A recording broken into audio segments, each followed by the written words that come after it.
And we're back. I am Terry Cook, and you are tuned in to Hamilton's Vital Signs, a show that talks about stuff that's happening in Hamilton, and particularly things that the Community Foundation and other partners are involved with. And this month I'm going to talk about urban farming, and specifically the McQuesten neighborhood. And it's my pleasure to welcome Adam Watson from the City of Hamilton, who has carriage of the urban farm at McQuesten, and Pat Reid, who has been a citizen leader and volunteer in McQuesten for more than a decade now, and is recognizable to lots of people who have been committed to change over many years in Hamilton. And I want to start by asking a little bit of autobiographical stuff. I want you to talk a little bit about how you came to be involved, not just in the farm, but also in your neighborhood and your community more broadly. And Pat, you've been a leader for so long. How did you come to do this work, and what got you engaged? Okay, well, the farming definitely is in my blood. My parents were from farming stock, and what kind of farm? Just a dairy farm. Yep.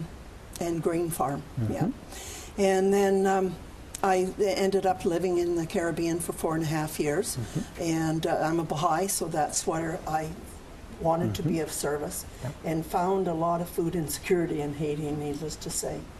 And when I moved back to Canada and moved to Hamilton, and specifically into McQuesten, I started to see the same type of issues, and realizing that we have to do something, and we have to make that food secure.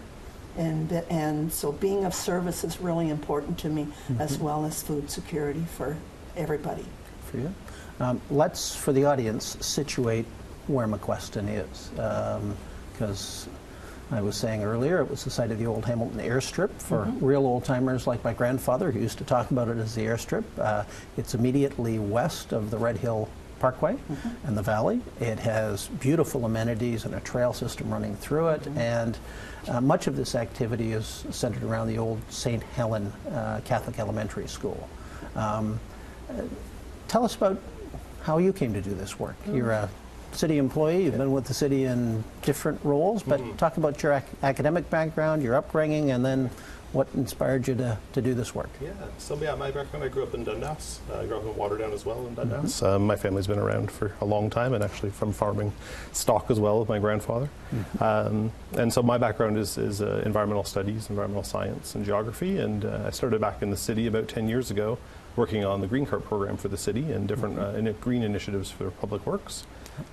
But then as I started to do that work, I began to take on the community garden portfolio for the city, and that was very rewarding, and through some of that knowledge and maybe a little bit of expertise, I was asked to come on and help McQuesten when they were launching the urban farm. And so became a member of that team, and then when there became a role for someone to take on actually stewarding the project forward with the neighborhood, I was more than happy to step up. So since fall of 2015, I guess I've been on the project full-time, getting this thing launched, and it's been a real pleasure to work with the residents down there and some of the other stakeholders around the table. So, very good. Pat, the work in McQuesten didn't start 10 years ago focusing on an urban farm. I'm sure that would have been a foreign concept at the time. It really started with a group that were gathered around a community development initiative, thinking about how folks could make their neighborhood better. And I want you to just kind of walk us through a bit of that journey to provide some context, because normally community groups don't leap to a large-scale, fairly big-ticket initiative like an urban farm. They start with little projects, and they build momentum and engagement, and that really is kind of the path that you followed in McQuesten. Well, thankfully to the Hamilton Community Foundation, they had hired David Derbyshire as a community development worker, and he causes all kinds of trouble. I know he does, doesn't he? He's now inside the city of Hamilton. I know. They're hiring insurgents in the city of Hamilton. We'll spend another program on that David, one, yeah. Anyway, he basically sort of hung around parts and meeting people, and they identified, the citizens did, that there was a need of getting to know each other and to become familiar, because crime is less likely when people know each other. And so they developed into they had a block party, and then they had Martha Movers, and at the same time there was Oriole Mar Rocks group that was in Oriole, 44 Martha in Roxborough, and they were doing activities as well. And then they if we finally, as things became greater and more intense or more active activity, we then formed the McQuesten Community Planning Team. And out of that has grown many different projects that is now coming to fruition. And we have a really active senior program going on. We have a free clothes closet. We have, of course, a free bistro and a food bank, and of course a community garden in Two Oriole, and as well as the urban farm. Right. We should also acknowledge that the separate school board, the Catholic School Board, has been immensely supportive in that they didn't divest of this asset. They've worked with the community. That's right. There are things like the transportation division of the two boards that have provided an anchor tenant there and allowed us to continue to use it as a community amenity. And I think that's really important to acknowledge. So I'm going to put you on the spot because it strikes me that historically, for many old-time Hamiltonians, they would have thought of Roxborough Park as a public housing project where frankly, it wouldn't be your first choice of neighborhood, and it would have had a stigma that we would have historically associated with that. And yet, when I go back today, while like many neighborhoods, it has its challenges, it strikes me that it's made immense progress on a whole bunch of fronts. And I just, as a resident, tell me about how you're feeling about the place and what you see as kind of the trajectory of development in the neighborhood. Well, first of all, McQuesten to me is a very safe haven, and it's friendly. You can't walk through that neighborhood without somebody hollering at you to say hi, how you are, stopping to talk to people, and it just has that friendly feel, and it has a safe feeling. And that's due to the community development workers, it's due to the planning team and the neighbor involvement that really want to bring about a change where we are a community and building capacity with our neighbors. Isn't that great? Yep. So, Adam, let's situate an urban farm in the context of what we've just heard from Pat. First of all, where'd the concept come from, and how did, and obviously the city has been instrumental in both funding, but also I think in providing moral support and encouragement. So walk us through a bit of that journey and talk a little bit about, at a high level, the concept of an urban farm, because I'm sure lots of our viewers would have no idea what we're talking about here. Thanks. Well, I think it's pretty easy to go back to where it comes from, and she's sitting beside me. So back, I recall working on the community gardens and going out to, I think it was probably CD Saturday, one of our community garden fairs. And I think maybe I'd met Pat once or twice, but she was very quick to pull me aside and say, we want an urban farm down in McQuesten. And at the time, she's subtle that way. Yeah, very much. This would have probably been 2010, 2011. And, you know, I know that they had gotten the garden off the ground at Oriole, and I know it had been doing well, and City Housing was using that as a great template for all the other growth they've done with their gardens. But for someone, you know, it came from the residents. I think that's one of the true great pieces of this project, is it really did come from some ideas down there. It was not, you know, and that you already had the land already chosen. You know, already had said, when we have this big vacant piece of land in our neighborhood, no one uses it. Why can't we make this a farm? And, you know, it was a valid question. At the time, I don't think I was ready to answer that question, because who had really thought about doing urban farming? You know, but so in terms of that, I mean, now to actually see it get the lift that it deserves. And then you look around and you see these other cities around North America, Montreal, Vancouver, very seriously doing this work. And I think that's really important. It's part of a larger movement for people to get closer connected to their food, their source of food, and the growing of food and food education in their neighborhoods directly. And then to be able to take that and put it into a neighborhood that directly could use it. This is, you know, it's a perfect setting for something like that to take place. So, Pat, jump in on food insecurity and specifically access to fresh fruit, vegetables, and other foodstuffs in your neighborhood, because it's been identified as a priority since you started working in this neighborhood over a decade ago. Well, the closest grocery store is about 2 kilometers or more, depends what area you're living in McQuesten. And it's very difficult, especially if you're a single mother and have a few children, how you take a bus with your children to get the groceries, and then you have to pay a taxi fee to bring this all home. And it becomes very costly. And then, of course, you can't afford to have fresh produce during the year, and especially in the winter months. Yep. And unfortunately, canning and preserving and freezing is sort of a dying art. And so we really want to bring that back as well. But I think it's really helping people being able to obtain this fresh food because they haven't been able to. Because it's when they're on, especially if you're on Ontario Works or Ontario Disability or old age pension, what have you, your income is very limited. And so first of the month you eat well, and then not so well the rest of the month. Right. So, Adam, talk to me about the citizen involvement here and the educational component, because I know that part of this is not just we're going to till the soil and grow stuff that people can eat. It's also the active involvement and understanding of the people that are in the neighborhood. And I'd be interested to hear your perspective on how you do that and how this all works. Well, I think that, we can base it off of already the great work, the community development work that has gone on down there. And so what we did with that is right away we attempted and we were successful in getting some funding, and thank you very much to the Community Foundation for helping us along the way to hire a farm animator, and that's really a community developer whose role is really focused on the farm. And Kelly McKinney is her name, and she's done a wonderful job to really reach out into the community and bring some food-specific programming to the site. And I think probably the best one that we started off last year was the Sprout Camp. So a children's camp that had already run in other areas of the city, but to specifically bring it into the McQuesten neighborhood and host it at the farm. And really that was a great outreach tool to engage a group of McQuesten residents, the children, but also as a direct link to the families. So getting those kids out for the week, getting them to learn about food, to help harvest it, help grow it, help make it into foods, help make hand creams, salves. They were doing all sorts of different work with the plants, planting some trees, and then of course the parents are coming to the site because of that. And then we launched the farmers market on the site with some of the food that was being grown last year, again as another tool to engage.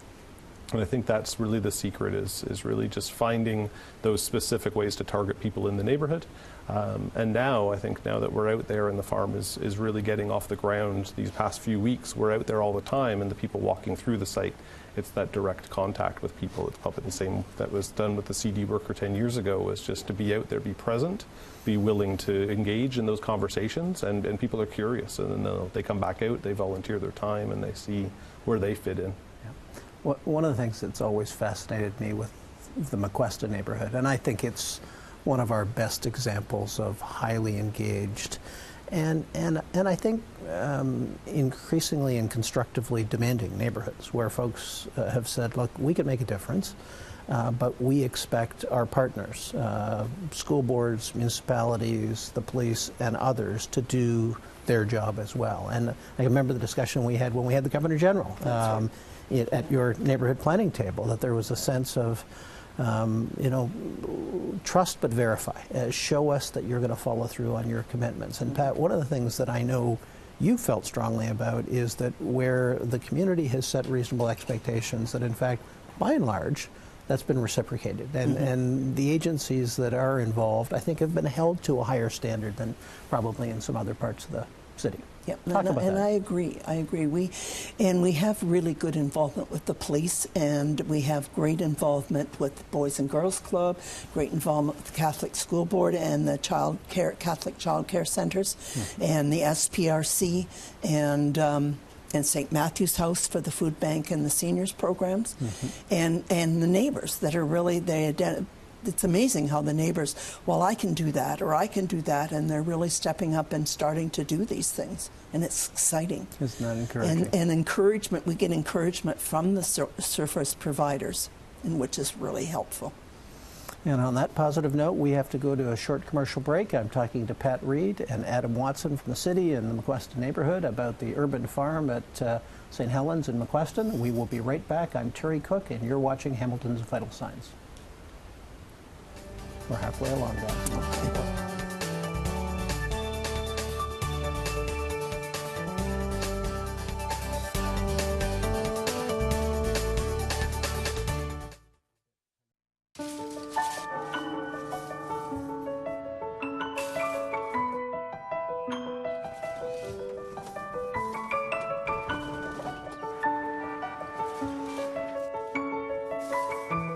online shopping. Soon it will be the way many of us shop for just about everything. And that's where we come in. Canada Post delivers more parcels to Canadians than anyone else. Canada Post, delivering the online world. And that is how you close a deal. Well, it's getting late, huh? Thank you so much for coming. Yeah, I'll call you a cab. No need. I'm driving. Thanks again. Drinking and driving should never be the elephant in the room. Share your responsible hosting tips at deflatetheelephant.com. A message from the LCBO.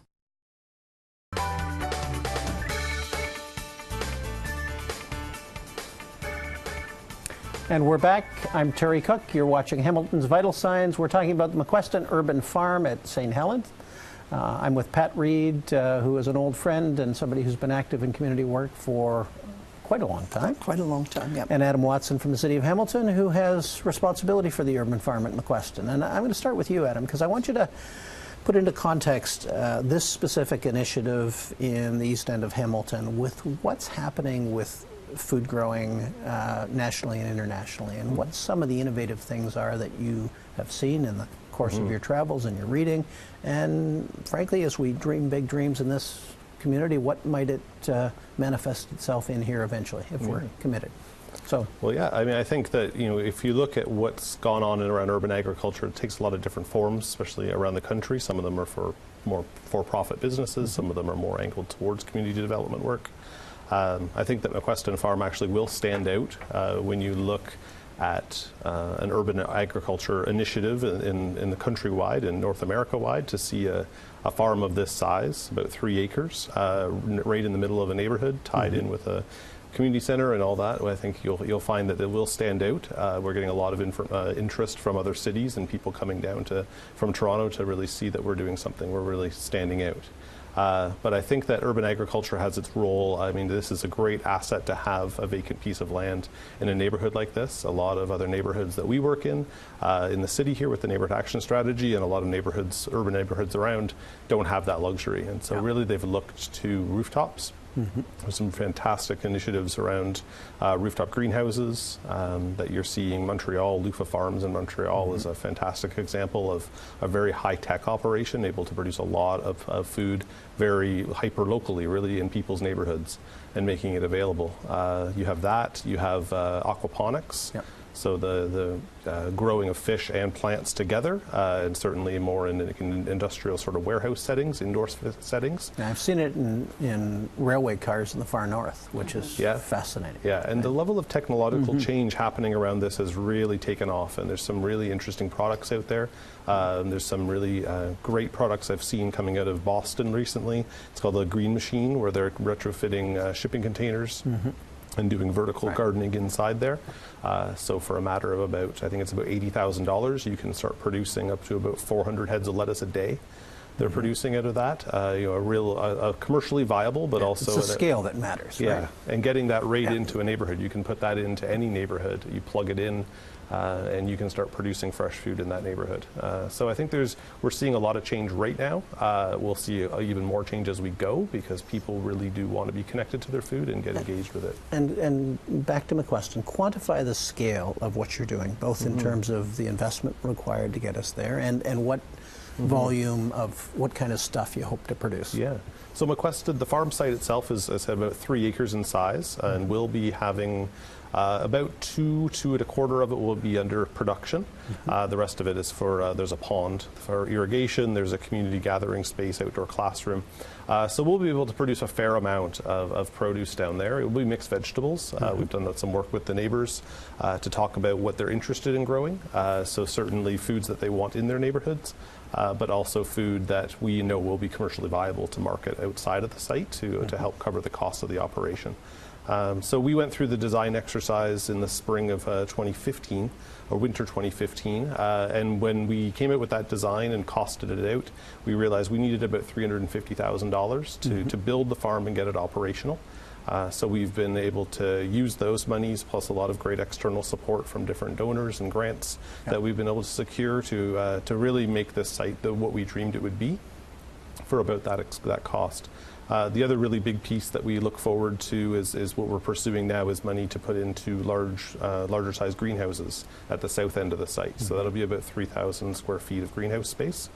And that would allow us to both start to enhance the educational opportunities, to be able to have student groups come in year-round and have that space, but also then allow us to do full calendar year production in the site. So that's really Should also say that the city also made some planning changes to make this a legal activity. Yes, that is very true, and I think that's another one where we are leading the way. I think is really something to be proud of in the city, is that we identified that urban agriculture was not permitted, in the sense of being able to sell directly off the site in terms of a farmer's market, and some other limitations were in place under the urban official plan. So the city went out and made those changes, which are in place now, that will allow for urban agriculture to exist on this site, and any other similar sized site has to be an acre or larger.